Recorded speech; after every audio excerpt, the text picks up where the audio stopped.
Let's see, we missed our window. And, okay, let's go. Whoops. No coffee. Let's see, we missed our window. And, okay, let's go. Whoops. No coffee.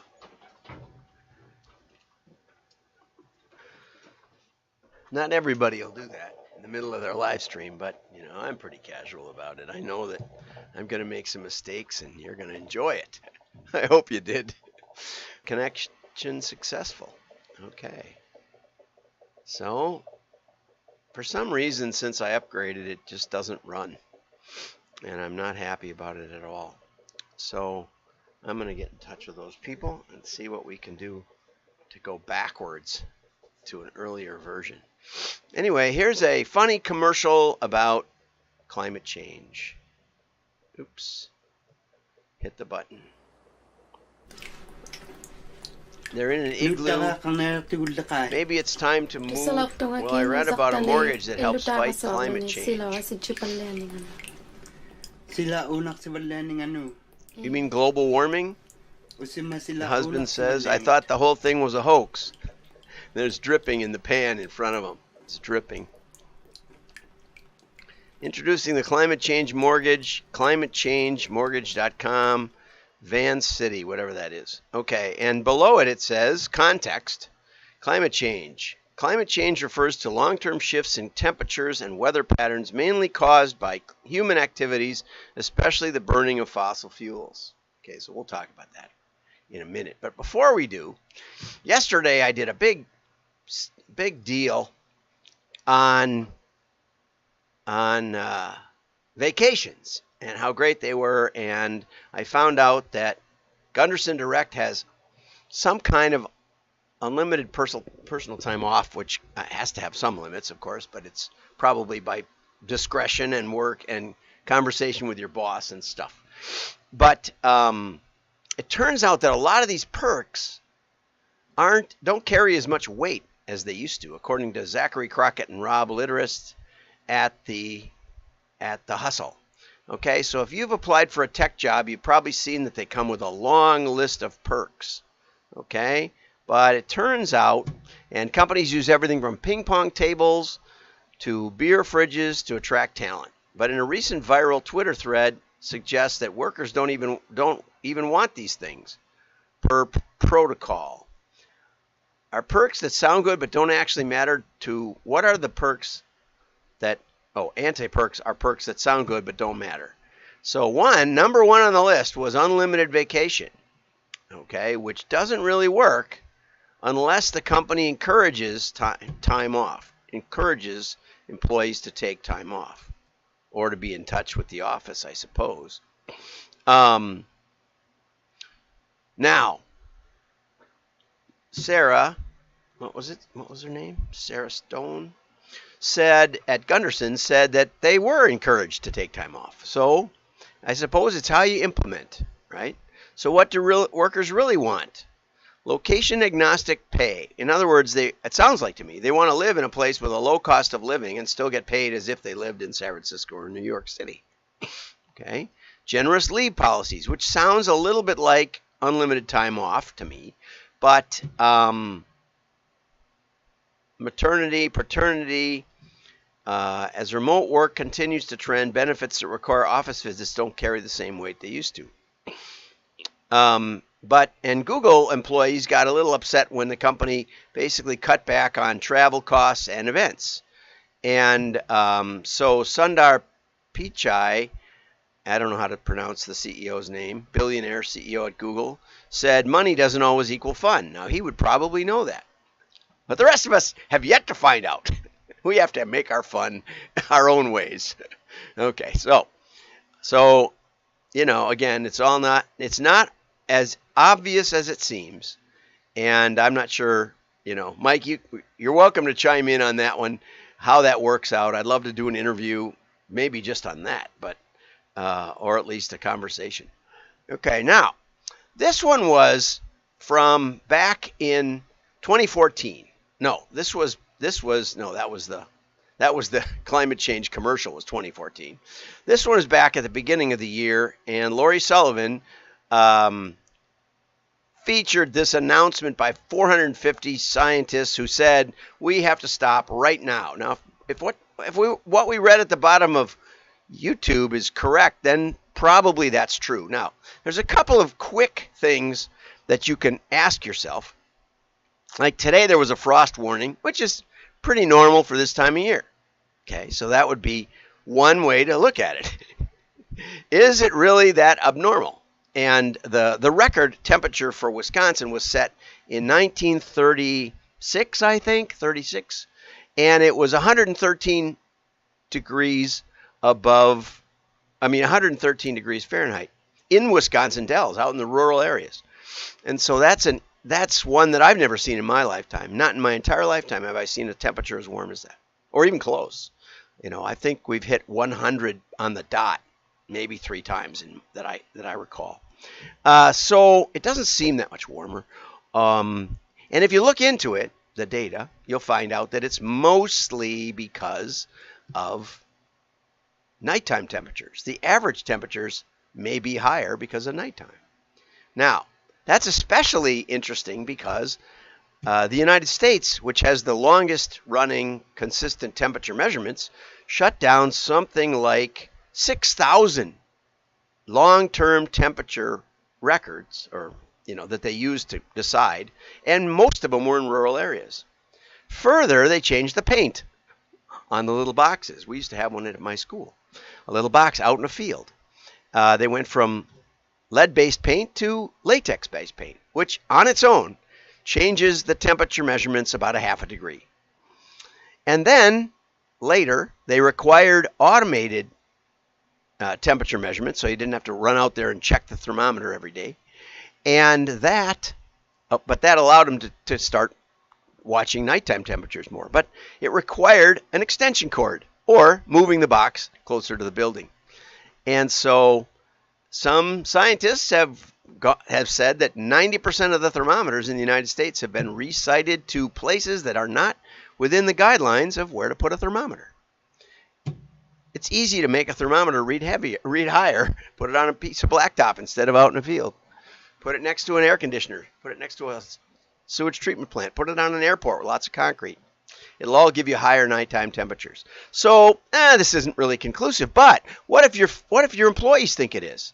How should agencies manage the moral disquiet of staff around fossil fuel clients? And I think information is a good key. You might want to point out that in Greenland, where now the glaciers are melting. It could be human caused. It's certainly climate change. But what are we finding? We're finding farms. We're finding farms in Greenland that are under the glaciers. Okay, what does that mean? Well, it means that in the past, it's been much, much warmer than it was now. Because not only haven't we farmed Greenland, but we haven't seen the farms until now. So we're just getting back to something closer to what it has been in the past in the Roman warm period, for example.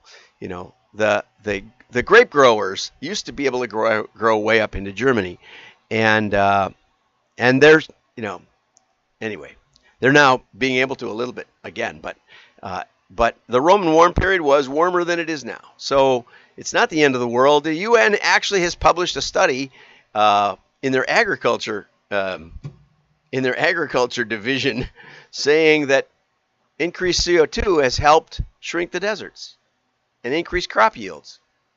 And finally, even the climate change alarmists at the UN said at most it's going to be a 10% decline in global GDP over the next 40 years or something like that. And of course, that's in the context of GDP climbing 400%. So it's a trace element, and human beings are not mainly responsible for the CO2, the amount of CO2 in the atmosphere. Volcanoes are much worse, and other things. Doesn't mean we shouldn't be concerned, but we certainly should talk to our employees about the dangers of other things that are more important. And so this was an excellent article. It said some of the agency people said they just don't take all the clients. This guy, Colin, was one of the best. He said moral alarm changes. Not long ago, the finance houses were seen as the moral enemy of society. And perhaps they should be seen that way. Perhaps that's much more important than utilizing the 200 years of known reserves we have in oil, gas, and coal. To shut that down immediately means to revert to 35-year-old average human lifespan and some other things. Now you say, well, we could have sustainable energy. We will. Give it time. But let's not shoot ourselves in the foot. And there are much greater threats to climate than human-caused fossil fuel use.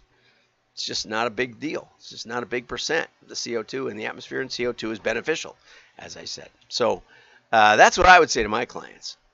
Lastly, I wanted to talk about this LOB survey. Now, I've talked about the LOB survey several times, but this was from Ritu Kapoor, the CMO. And so I was interested in what they had to say. They said 2,000 consumers asking them about direct mail. Okay. And what do the findings indicate? Basically that 85% of consumers regularly read mail, 62% report a direct mail piece has inspired them to take action, and 51% say they've shared it with friends and family. We found that to be one of the main benefits. That what companies don't realize is that first-party data may limit your mailing list, but pass-along expands on it. And so regular mailing to your existing customers, we found that with one retailer, for every one order they got a repeat from their customers, they got 2 orders from new customers that lived nearby. Amazing. And that's just what we could batch back.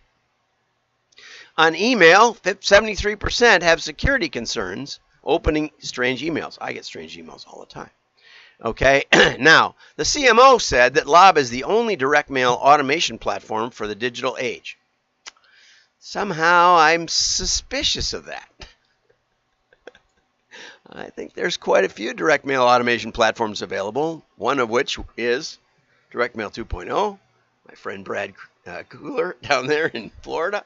Another one is Keith and Paul Lawson at Market Builders, which I mentioned, and there's a bunch. The research I've done suggests that many printers have the capability of direct mail automation. And LOB claims that their platform is 100% carbon neutral. Not that that's a big deal, as I already pointed out. But Steve Falk has done a lot of research up in Canada on carbon neutral printing. And paper is one of the easiest things to recycle in the world. Wisconsin, WDMA.org, I found out yesterday, is the number one producer, the number one state that produces paper, but also by far the number one state that produces recycled paper. Just so you know, highly, highly recyclable. It lasts a long time. It's wonderful. So anyway, the conclusion is that the report proves that direct mail has a crucial role to play, and the pending death of third-party cookies will force marketers to establish real-time authentic connections with consumers, and mail is good for that. I would suggest that the real way to prove that direct mail has a crucial role to play is to find out how to assess the incremental return on investment from mail versus other media. And I have a couple of webinars out there on attribution and on testing, and maybe we should do another one. Let me know if you think that's a good idea. But there are ways with mail to test the incremental benefit, not the benefit alone, not oh, sales go up, but how much did this mailing actually raise sales that we wouldn't have got otherwise? That's the question your CFO is interested in. Right? If we buy a new machine tool, how much does this change our cost of production compared to not having that machine tool? That's really the only valid question. Just to spend more and move it or spend a little differently doesn't really tell you what changed, because there are other environmental factors. There's an infinite number of variables that could be considered. So the question is, how do we isolate the causal variables around mail? It's not hard. It's easier than most media. And what is the incremental benefit of mail? And if we had more of that going on, from companies like LOB, instead of just doing consumer surveys, we would have more of a renaissance of mail. It says a renaissance. As the digital world took off, many marketers likely decided to leave direct mail marketing in the past. The reality is that direct mail is not only alive, it is also even better than before. Marketers can no longer afford to miss out on the marketing channel with the highest potential for profitable growth and ROI. And Mindfire helps printers with that. Also, I won't mention them because they're not a WDMA member. David Rosendahl. You should join. I talk about you all the time. Okay, so it's also especially good for Gen Z because mail is cross-generational. Have a great day. Like and share. Your friends will know you're smart.